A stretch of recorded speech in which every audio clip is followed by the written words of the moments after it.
Advertencia. El siguiente video contiene spoilers masivos de Shingeki no Kyojin. Si deseas continuar, será bajo tu propio riesgo.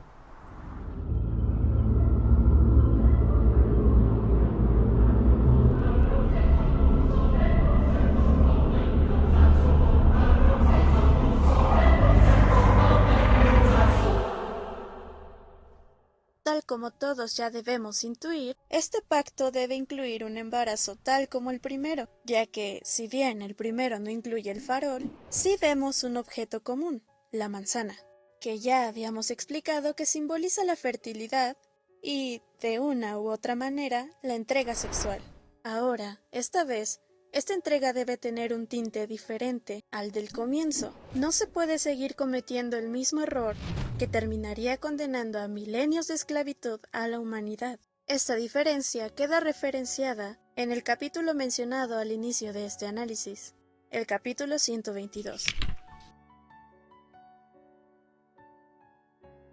Se introduce el capítulo con aquella conversación entre la pequeña Historia y su hermana mayor Frieda, aquella que originalmente habíamos visto en el capítulo 54, principalmente porque aquí es donde se discute cuál es el significado del personaje de Krista. Oye, ¿qué significa ser femenina? Pues verás, ser femenina significa comportarse como esa chica de aquí. Krista. Sí, a ti te gusta mucho Krista, ¿verdad? Krista es muy buena persona y siempre está pensando en ayudar a los demás. Procura ser como ella, ¿de acuerdo? Se nos cuenta que esta chica es alguien feliz, que siempre ayuda a los demás y que siempre está feliz de recibir ayuda del resto. Se dice que ella representa la feminidad. Pero, ¿qué es lo que realmente la convierte en un ideal tan imitable? Allí es donde entra prácticamente toda la gran explicación, y es el contraste que hace al ser la introducción de la vida de Ymir, quien supuestamente precede a Krista. Ymir como un personaje que pareciera ser la antítesis de Krista. Si lo vemos de esa manera, lo que mayormente representa la historia de ella es la nula libertad que ella vive durante toda su vida física, y también durante los milenios en que ésta está dentro de los caminos, a disposición de los siguientes portadores del titán fundador. Estaríamos diciendo que básicamente estuvimos malinterpretando lo que significa Krista, ya que más que ser un estereotipo de niña buena, lo que realmente significa es un ideal de libertad, de que si quieres ser una niña buena o una niña mala, lo hagas porque así lo quieres. Aunque hasta este punto nada nos confirma que Krista dentro del libro fuera libre, pero hay un punto clave que sí lo confirmaría, ya que durante el capítulo 54, en el recuerdo de Historia con Frieda, luego de recibir la charla de qué es ser femenina, Historia liga dichas palabras con lo que es su hermana mayor. Pues entonces yo quiero ser igual que tú. ¿Tú crees que yo voy a ser como tú cuando sea mayor? Historia cree que Frieda es un Krista. Pero luego de las risas, vemos cómo la mirada de Frieda se vuelve triste para luego borrar las memorias de Historia.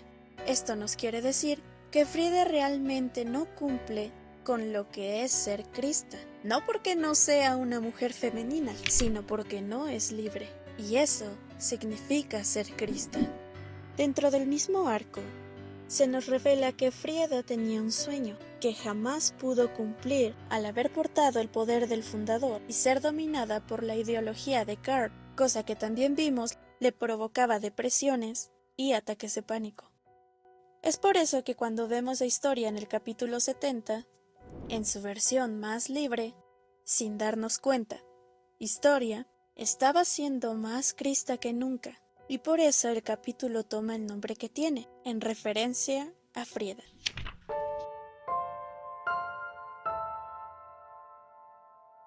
De hecho, pocos consideran que se confirma nuevamente que lo que a Eren le producía rechazo de Historia era su falta de libertad, del deseo de hacer las cosas.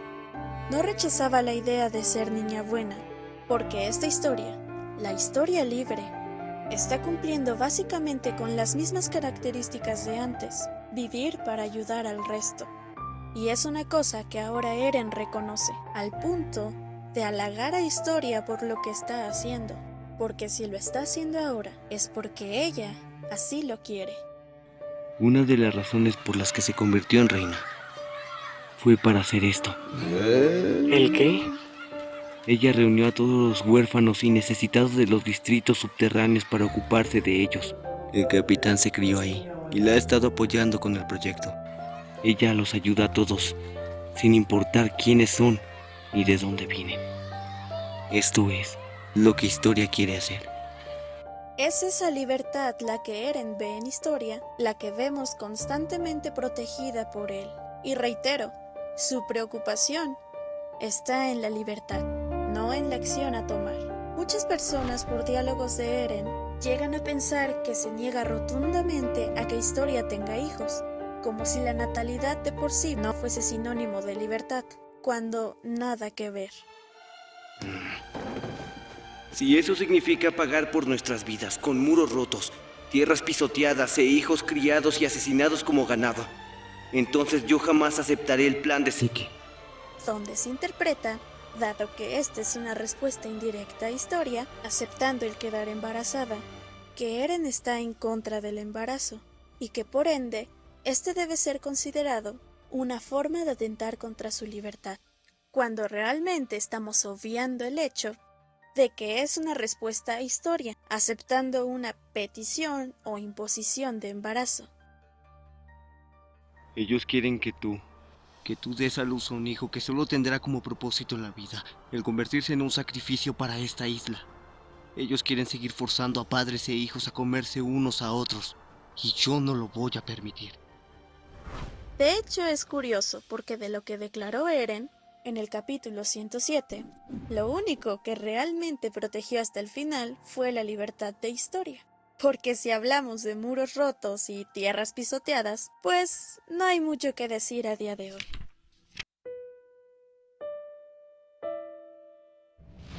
Pasando nuevamente al capítulo 130, ¿qué significa el embarazo de Historia? De partida ya coincide como el pacto como tal, porque es la propia Historia la que trae a la conversación el tema del embarazo, sea este un aviso o una propuesta, ya que aún existen dudas y este es un diálogo que ocurre más adelante, ya que simboliza que Historia es Krista, ella les ofrece la manzana, ella ahora es soberana de su propio cuerpo, está actuando con libertad, que si lo pensamos de manera realista, Eren solo podría acceder con esas condiciones. Digamos que creer que la paternidad le pertenece al granjero se interpone con la construcción del pacto, que incluye a Eren, con que Historia lo haga con libertad, porque se sabe por el pasado y por cómo lo mira actualmente que ella no lo ama, y finalmente con que no hay una verdadera razón estratégica para que ocurra. ¿Nace por amor? Es arriesgado decirlo, pero me atrevería a decir que sí. Por un lado, es consecuente a lo que significan el uno para el otro, y con las intenciones con las que va a conversar Eren con Historia, buscando crear una razón para desear hacer lo que están haciendo. ¿Cuál sería aquella razón?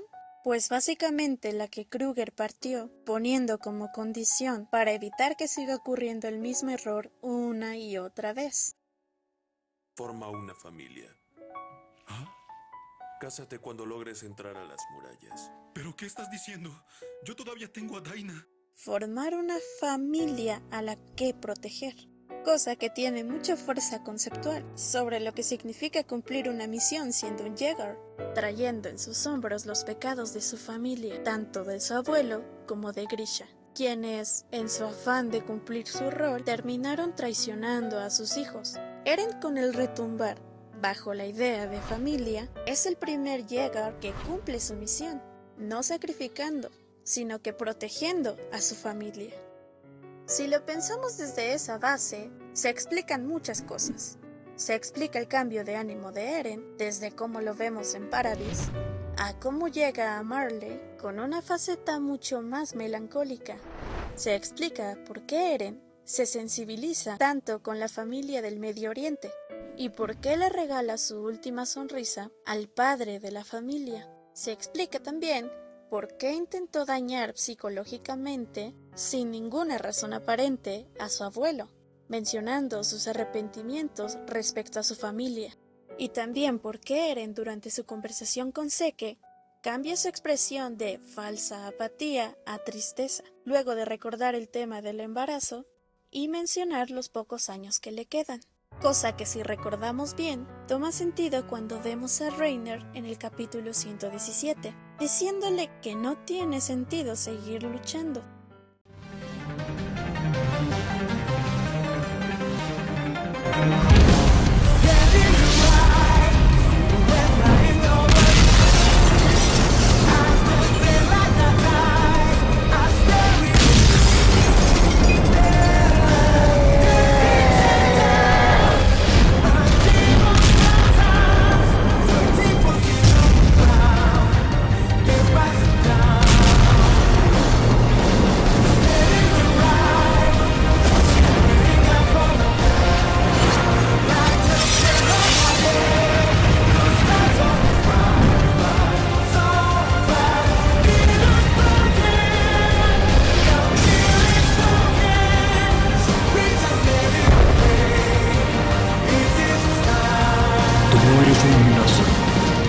¡Ríndete!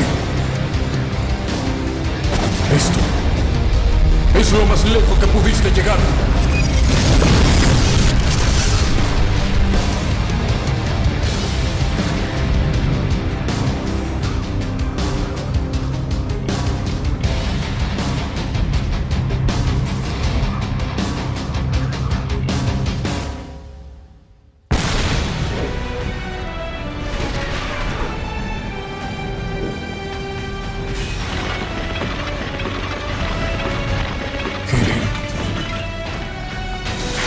Ya has perdido bastante. Todos hemos sufrido suficiente. Tú ya has sufrido más que suficiente.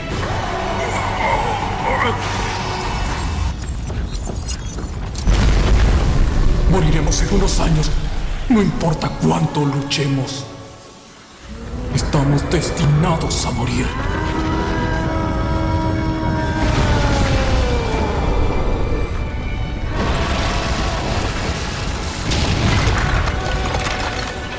¿Qué vas a ganar?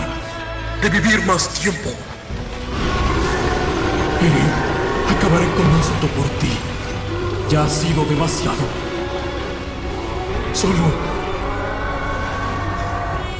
ve a descansar.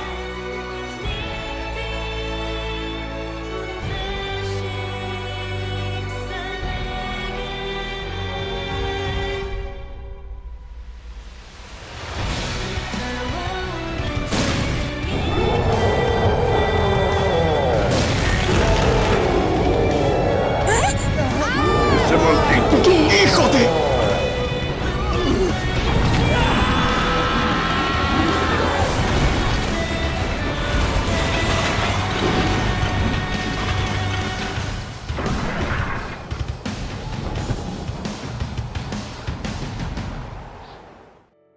Ahora Eren tiene una razón por la que querer hacer las cosas, porque si bien se ha manifestado muchas veces la intención de hacer todo por el bienestar de sus amigos, esto recae en el deber, no se encuentra dentro del fin de sus acciones. Por eso es Historia la que nuevamente cambia su deber por deseo.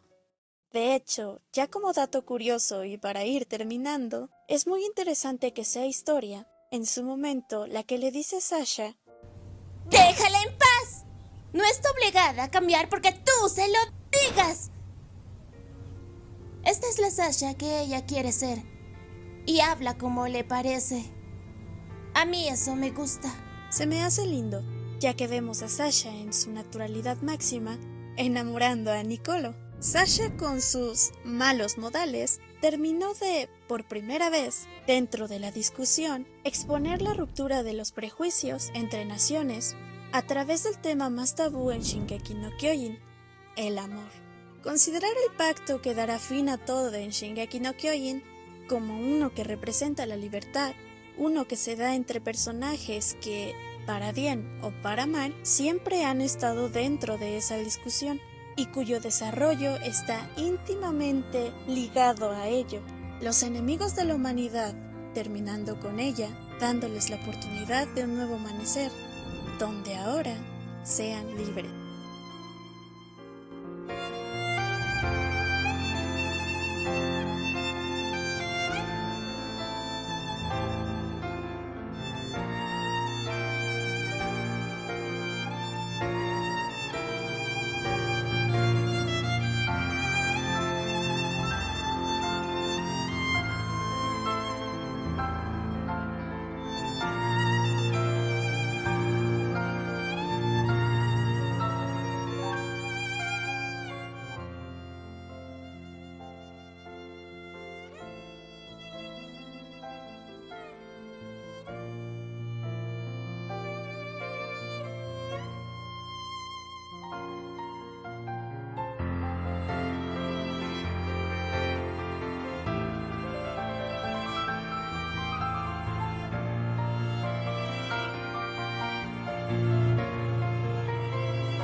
Eres libre.